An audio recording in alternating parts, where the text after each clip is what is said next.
and Ron shook their heads, both staring at Hermione. "I will escort you back to the Gryffindor Tower," said Professor McGonagall heavily.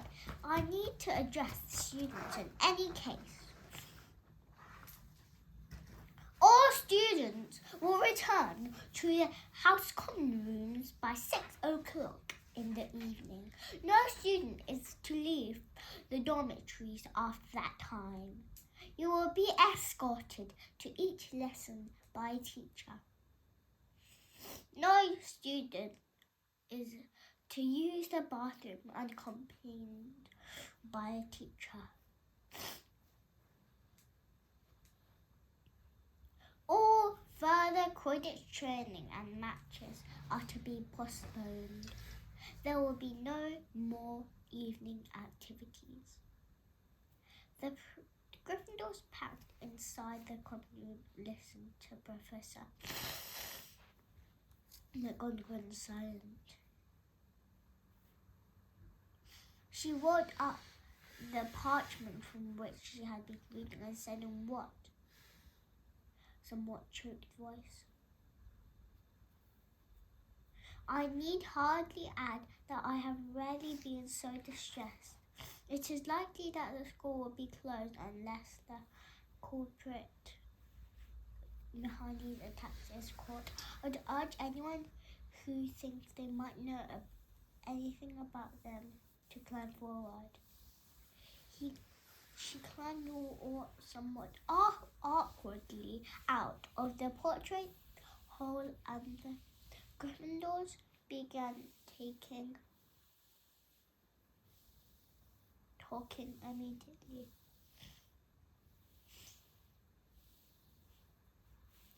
"There's 2 Gryffindors down, not counting a Gryffindor ghost, 1 Ravenclaw and 1 Hufflepuff," said the Weasley twins' friendly Jordan, counting on his fingers. "Haven't any of the teachers noticed that the Slytherins are all safe? Isn't it obviously all the stuff still coming from Slytherin, the high of Slytherin, the monster of Slytherin? Why didn't they just chuck all the Slytherins out?" he roared to nods and scattered applause. Percy Weasley was sitting in a chair behind the leaf, but he was once. He didn't seem keen to make his views heard. He looked pale and stunned. "Percy's in shock," George told him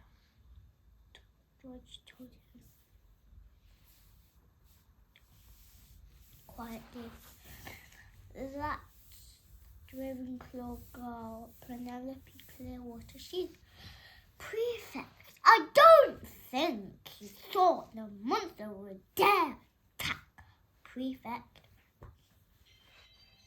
But Harry was only half listening. He didn't seem to be able to get rid of the picture of Hermione lying on the hospital bed, though carved out of stone. And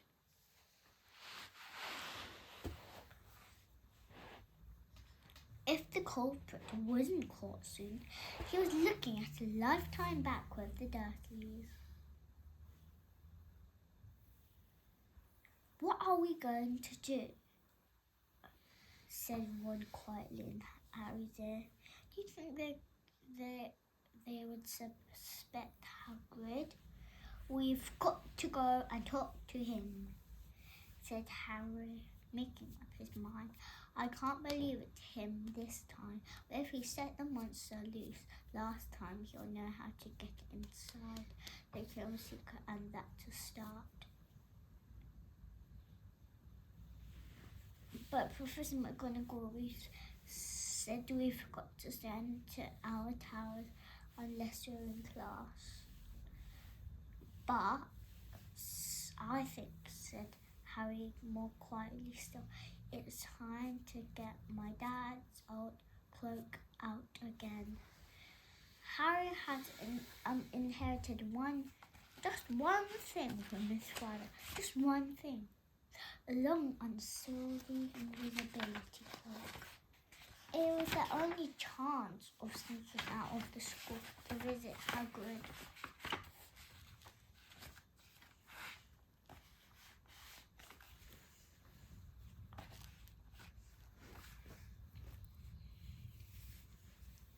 Sneaking out of school to visit Hagrid without anyone knowing about it. They went to bed at the usual time, waiting until Neville, Jean and Seamus had stopped discussing the chamber secret and finally fallen asleep. Then got up, just threw the cloak over themselves.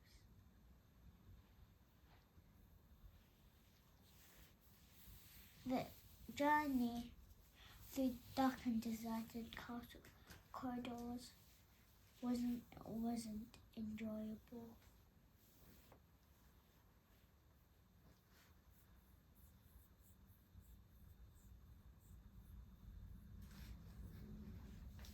It was clear starry night. Nowhere was up. Okay, so I had never seen it so crowded after sunset.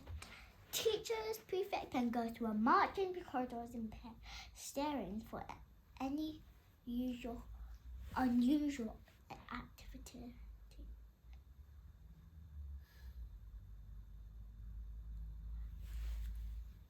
The invisibility cloak didn't stop making them any noise, and there was only a particularly tense moment when one stubbed his foot only yards from the spot where Snape was standing guard.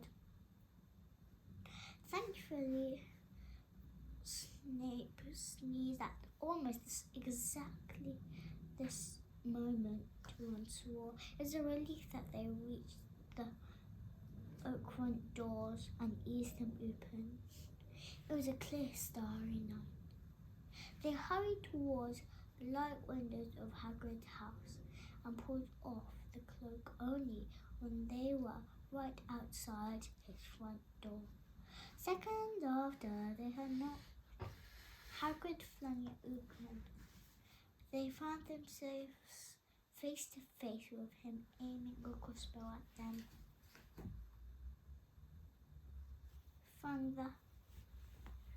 Fang the boarhound barked loudly behind him. "Oh," he said, lowering the weapon, staring at them. "What are you two doing here?" "What's that for?" said Harry, pointing at the crossbow as they stepped inside. Nothing. I've been accepted. Doesn't matter, sit down. I'll make tea." He hardly seemed to know what he was doing.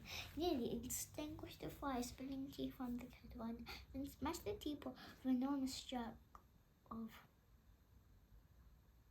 his massive hand.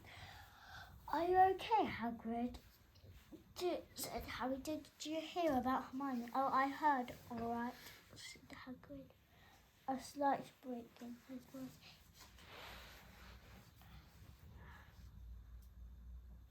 He poured them both large mugs of boiling water. He had forgotten to add the tea bags, and was just putting a slab of fruit cake on a plate when there's a loud knock on the door. Hagrid dropped the fruit cake. Harry and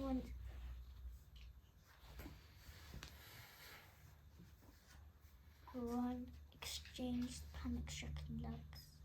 Then threw the invisibility cloak back over them, retreated to a corner. Hagrid checked that they were hidden, seized his crossbow, and flew open his door once more. Good evening, Hagrid. It was Dumbledore. He looking deadly serious, was followed by a second very odd-looking man. The stranger was a short, portly man with rumpled grey hair and an anxious expression. He was wearing a strange mixture of clothes, a pin-striped suit, scarlet tie, a longer cloak, and under his arm carried a lime green bowler. "That's Dad's boss," one breathed. "Cornelius Fudge, the Minister of Magic."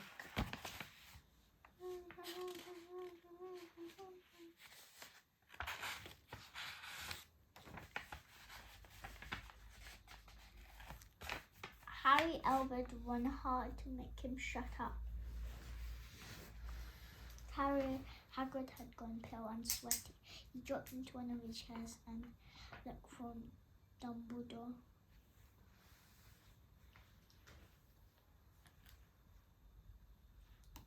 "Bad business, Hagrid," said Fudge. "Very bad business had to come. 4 attacks on Muggle.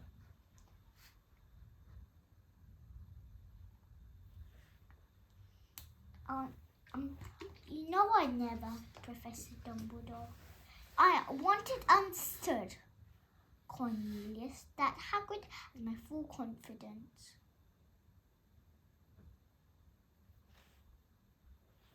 "Yet again, Cornelius, I tell you that taking away Hagrid would not help in the slightest. Look at it at my point of view," said Fudge, fidgeting with his bowler. "I'm under a lot of pressure."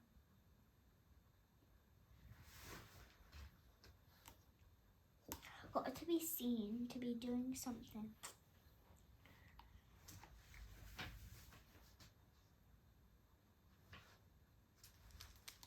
"But I've got to take him.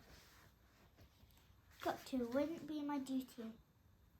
"Take me," said Hagrid. "Take me where?" Only for a straw."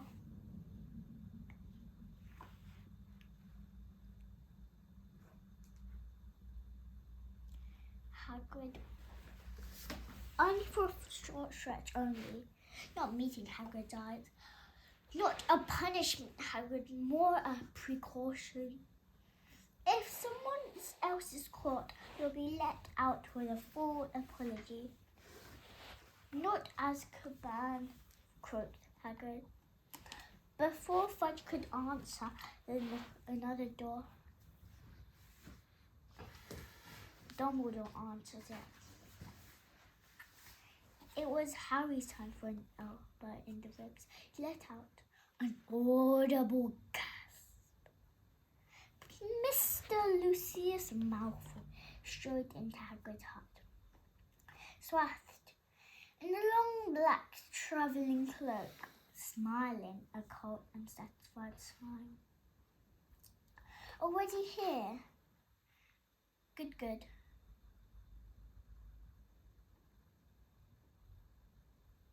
"What you're doing here?" said Hagrid furiously. "Get out of my house."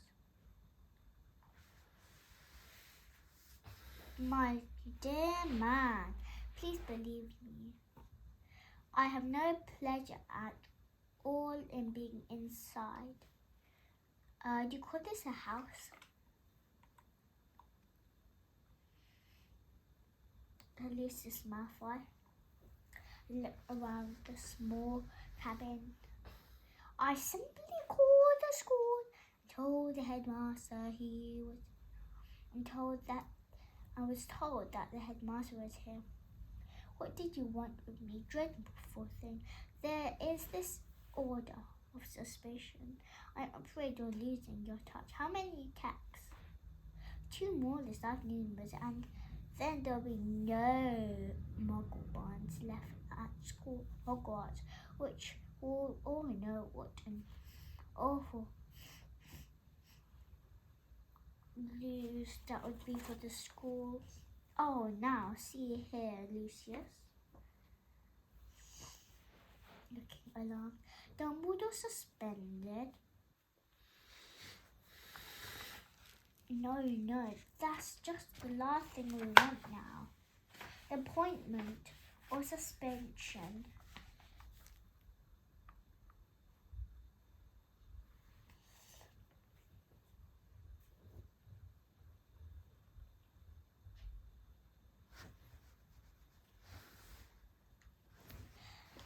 The appointment or suspension of the headmaster is a matter of government. Fudge. Now look, Lucy. This remains to be seen with a nasty smile. But as 12 of us have voted, and how many did you have to threaten and blackmail before they agreed, Malfoy, eh? He roared. Dear, you know, that temper of yours will lead you into trouble one of these days, Hagrid, snapped Mr. Malfoy. I would advise you not to shout at the Azkaban bar guards like that.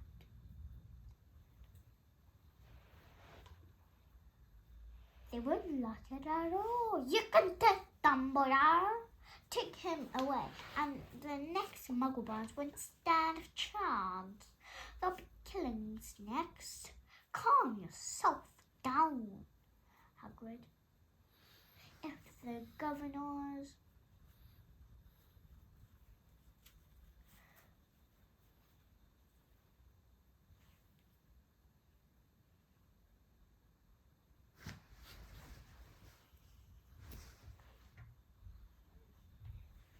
No, cried Hagrid. Dumbledore had not taken his bright blue eyes off Lucius Malfoy's cold grey ones. However, said Dumbledore, speaking very slowly and clearly so that none of them could miss a word, you will only find that I will only truly have left the school when none here are loyal to me. You will also find that hope is always given at Hogwarts for those who ask for it. Admirable. For a second, Harry was almost sure that Hagrid's eyes flickered towards a corner where he and Ron stood hidden. Admirable sentence, Albus, and hopefully that your successor will manage to prevent any killings. If anyone needs to find some stuff, they'll have to do a following the sliders. That's all I'm saying. Fudge stared at them in amazement. I'm coming. Someone will need to feed Fam while I'm away.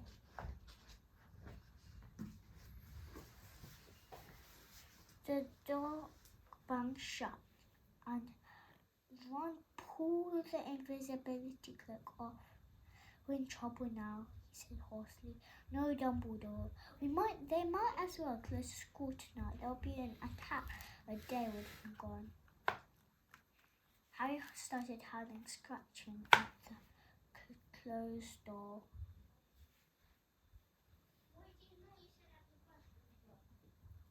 The end of chapter